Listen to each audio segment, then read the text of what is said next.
la ngeen yor dëgg la ku siiw yéen a ko siiwal dëgg la ku yàqu it yéen a ko yàq dëgg la man li may laaj. Toujours dans votre journal People de la semaine à la présentation Seydina Tange Tandian xam ngeen ayu bés yu ñu génn am na benn loi boo xamante ni yëkkati woon nañ ko teg ko ci taabalu Moustapha Niasse di président assemblée nationale muy loi boo xamante ni ñii di naan sàmm jikko yi ñii di naan Mame Matar Gueye bu ONG Jamra ak yenn kuréel yu bëri ñoom ñoo yëkkati woon loi boobu teg ko ci taabalu Moustapha Niasse bu assemblée nationale pour ñu criminaliser lépp loo xamante ni jëm na ci wàllu acte contre nature su ngeen déggee acte contre nature mooy lépp loo xamante ni jëm na ci wàllu góor jigéen wala jëm ci wàllu lesbienne maanaam jëm ci wàllu LGBT yi muy loi boo xamante ni tey dañ ko yóbboon foofu ci assemblée nationale ginnaaw bañ ko yóbbee foofu sa assemblée nationale yaakaar naa ni loi boobu kenn mujj ko voté balaa ñu koy voté sax irrecevabilité lañ ko déclaré ndaxte loi boobu kenn recevable ko assemblée nationale recevoir ko nee na loi boobu daal kenn du ko validé ginnaaw ñàkk irrecevabilité loi criminalisation homosexuelle maanaam muy góor jigéen comme ni ñu ko waxee woon rek ginnaaw président de la république toog na ci plateau international yëpp xamal ni que Sénégal kenn du fi nangu góor jigéen ndaxte suñu dëkk baaxeewul noonu ndaxte même Sénégal su dee pays laïque la nañuy jàpp ni que musulman muy jullit yi d'accord ñu góor jigéen yàlla dafa sib góor jigéen dem na ba mu ni soo xamee diw muy góor jigéen la mu leer la nga jox ko loxo juróom-ñaar ñeent fukki guddi lépp loo ma ci jaamu duma la ko may tey mën nañu ne église bi di catholique bi d'accord ñu ci góor jigéen d'accord ñu ci lesbienne d'accord ñu ci benn acte boo xamante ni jëm na ci contre nature donc tey lan moo war a gàllankoor ba loi boobu kenn mënu ko voté fii ci assemblée nationale ba nga xamante ni képp koo xamante ni jàppati ne la wala ngay dox wala di wane wala di fësal loo xamante ni jëm na ci wàllu góor jigéen maanaam loi bi lay àtt di la daan maanaam ak loi criminelle ñoo yem mais gis nañu loi boobu bi mu ñëwee assemblée nationale c'est irrecevable jaaxal na sénégalais yi nag jaaxal na askan bi yëpp ndaxte bi ñu tegee loi criminalisée jëm ci wàllu viol yaakaar naa ni viol de moo gën a oyof kenn waxul ni viol baax na de ba léegi kenn waxul viol baax na waaye tey yaakaar naa ni moom nag viol bi na mu jàllee yaakaar naa ni loi criminalisant lépp loo xamante ni jëm na ci wàllu homosexualité jëm ci wàllu góor jigéen acte contre nature loolu kenn waru ci woon laam-laame képp koo xamante ni député nga yaa ngi assemblée nationale waroo sukkandiku ci benn loi ba ngay naan loi bi validé na lii wala validé wul ndaxte loi boobu ngeen di wax dañ ko validé doomu aadama moo ko bind tey yàlla mi ñu sàkk moom ñu tiim ñu wàccee ñu ci Sénégal muy un pays laïque d'accord à 95% musulmans à 5% peut-être chrétiens amul benn tarixa ci ñaari diine yooyu boo xamante ne nangu na lépp loo xamante ne jëm na ci wàllu góor jigéen amul benn tarixa muy loi musulman muy église bi koo xamante ne nangu na lesbianisme wala bisexuel wala transsexuel je crois que sàmm jikko yi nitu dëgg ak ONG Jamra ba ñu yëkkatee ak yenn société civile teg projet boobu ci kaw bureau assemblée nationale si Moustapha Niasse soulevé woon na ay polémique parce que ñu bare génnoon na ci xamal ne leen que loi bi dina jàll ñii dinaan du jàll ñii dinaan dina jàll amoon nañ ci jiixi jaaxa amoon nañ ci lam-lam ginnaaw nag pour ñu criminaliser viol amul woon benn jiixi jaaxa lan moo waral loolu am jiixi jaaxa ndaxte gis nañu Pape Diop aussi bu wàllu Sénégal Pape Diop moom it taxawoon na ne Sénégal pays laïque la donc loi boobu mënuñu ko fi valider kii di Ahmed Khalifa Niass aussi moom jógoon na yëkkati ay kàddu xam ne loi boobu mënuñu ko fi valider lu ko waral ndaxte dafa am ñoo xamante ni tey ay terroristes lañu maanaam ñoom ñoo bëgg a utiliser loolu pour teg loolu ba tey dañuy dem ci assemblée nationale nee nañu la liste des députés qui ont voté contre la criminalisation de l'homosexuel ñoom lañ ñu citeel fii la proposition de loi visant à criminaliser l'homosexualité a été bloquée par le bureau de l'Assemblée nationale. Sur 19 membres du bureau, seuls 10 ont assisté à la réunion de ce mercredi et 9 ont voté contre ce texte. jàppale di ko daal fukki député ak juróom-ñeent ñoo waroon assiégé pour ñu saytu loi boobu nga xamante ni jëm na ci lépp loo xamante ni day criminaliser lépp loo xamante ni jëm na ci wàllu ñaari tur maanaam muy góor jigéen di lesbienne di transsexuel di acte contre nature jàppale ni ci fukki député ak juróom-ñeent yooyu fukki député donc ñoom ñoo ci teew juróom-ñeent yi kenn ci ñoom teewu ci te ci fukk yooyu teew jàppale ni que juróom-ñeent ñëpp dañoo voté contre mënuñu voté loolu moo tax ñu ne loi bi c'est irrecevable kenn recevable ko foofu maanaam ginnaaw loolu nag bu mu amee gis nañu kii di Abdou Mbow moom aussi nekk foofu ca pencum ndaw réew mi moom it am na ay kàddu yoo xamante ni yëkkati woon na ko pour xamal ni que lan moo tax loi boobu jàllul pay ñu ngi nii criminalisation de l'homosexualité Abdou Mbow explique le rejet de la proposition de loi Abdou Mbow xamal na Sénégalais lu tax ñu rejeté proposition de loi boobu ak nu mu mënta demee rek góor jigéen yaakaar naa ni fii ci Sénégal amul kenn ku ko war a nangu l'islam nangu ko dëkku Cheikh Ahmadou Bamba la dëkku maam Limamou Laye la dëkku Alaaji Malick la dëkku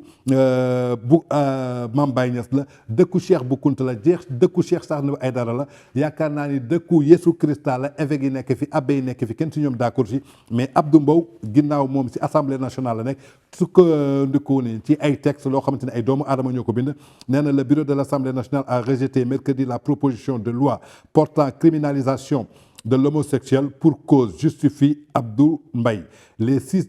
dispositions contenues dans l'édite proposition sont déjà prévues dans le code pénal nee na daal 6 points yooyu ñu jël prévoir nañ ko ci lépp loo xamante ni jëm na ci code pénal nee na c'était le 22 décembre 2021 des organisations de la société civile, des religieux et des députés ont déposé une proposition de loi qui criminalise l'homosexualité au Sénégal. Mais la proposition a été purement et simplement rejetée par le bureau de l'Assemblée nationale. On a vu que les 6 dispositions contenues dans cette proposition de loi ne sont rien d'autre que des commentaires qui existent déjà dans le code pénal sénégalais, a d'emblée déclaré sur la RFM le premier vice-président de l'Assemblée nationale du Ken Koudoul kii di Abdou Mbow. Position de Macky Sall sur l'homosexuel loolu lay xamal Abdou Mbow mi ngi préciser également que le président de la République à plusieurs occasions particulièrement lors des rencontres avec des chefs de l'État étrangers a eu une position claire pertinente qui engage tout le peuple sénégalais s'opposant à toute forme de dépénalisation ou de la légalisation de l'homosexualité et de souligner que le bureau de l'Assemblée nationale, conformément aux prérogatives qui lui sont dévolues, a décidé de déclarer irrecevable cette proposition de loi. Le vice-président de l'Assemblée nationale Abdou Mbow jàpp ne que daal juróom-benni point yooyu ñu indi pour dugal ko pour ñu criminaliser loolu ñoom prévoir nañ ko déjà ci code pénal ndaxte xamal na ni que kii di président Macky Sall amul plateau boo xamante ni toogu fa ci international xamal na leen que kenn du dépénaliser lépp loo xamante ni jëm na ci wàllu homosexualité fii ci Sénégal ndaxte mu neex leen duñ ko fi def mu naqadi leen kenn du ko daganal fii ci Sénégal ndaxte Sénégal baaxoo ñu loolu xamuñu loolu donc Abdou Mbow daal loolu la joxe mais ginnaaw bañ ko rejeté tamit kii di waa mouvement nitu dëgg ñoom it exprimé nañu seen désaccord maanaam rejet du projet de la loi de criminalisant l'homosexuel le mouvement nitu dëgg exprime son désaccord tey le mouvement nitu dëgg mi ngi xamal opinion nationale ak internationale si communiqué bii nga xamante ni maa ngi leen koy liiral seen désaccord ci bureau ci décision bii nga xamante ni bureau assemblée nationale jël na ko àllarba juróomi fan ci weeru janvier atum 2022 maanaam ñi déclaré seen proposition boobu ñu indi woon pour ñu voter ñu criminaliser lépp loo xamante ni jëm na ci wàllu góor jigéen ñoom ñu rejeté ko ñi ngi xamal le président Moustapha Niasse ak équipe am décision bi ñu rejeté par la loi populaire qui vise à criminaliser l'homosexualité au Sénégal en modifiant l'article 319 alinéa 3 du code pénal. Ainsi, le mouvement Nitu Dëgg informe que ses députés se sont basés sur des faux pour bloquer ce projet appartenant à l'ensemble des sensibilisés qui existent dans ce pays. Donc daal jàppal ni que lépp loo xamante ni jëm na ci wàllu projet bi porté wul ci ay politiciens mais ci ay xalif généraux ñoom ñoo ko porté ci ay association islamique ñoom ñoo ko porté ci ay imam ñoom ñoo ko porté ci ay mouvement ci ay syndicats ak société civile ñoom ñoo ko porté. L'article 319 alinéa 3 du code pénal n'interdit plus l'homosexualité du fait que les Nations Unies ont supprimé depuis 1990 ce texte de la liste des maladies en déclarant que toute personne a naturellement le droit de choisir librement son orientation sexuelle. Nitu Dëgg étant membre fondateur du collectif And Sàmm Jikko Yi mi ngi réitéré encore lépp loo xamante ni jëm na ci engagement pour continuer combat bi ba ñu obtenir gain de cause. Tey ba tey su nous nous sentons dans le devoir de combattre pour ne pas léguer cet héritage à nos enfants, nous invitons aussi tous les Sénégalais sans exception à se mobiliser davantage pour le retour des valeurs socio-culturelles et religieuses dans notre chère nation, le Sénégal. ñi ngi xamal daal ginnaaw bi ñu sukkandikoo ci article 319 alinéa 3 boobu maanaam Nations Unies depuis bu mu voté joxal ku nekk am na librement choisir sexe bu mu jël mi ngi woowaat opinion nationale ak internationale xamal na leen que proposition bu loi boobu ñu def ñoom danañu continuer seen combat danañu continuer seen engagement su dee dañ parce que loi bi ay politiciens ñoo ko teg du ay politiciens ay xalif généraux ñoom ñoo ko teg ay mouvement citoyen ñoo ko teg ay imam ñoom ñoo ko teg ay syndicalistes ñoom ñoo ko teg société civile ñoom ñoo ko teg tey xam nañu ñu ngi perte suñuy société yow suñuy culture morale socio culturelle lu ko waral nag tey du dara lu dul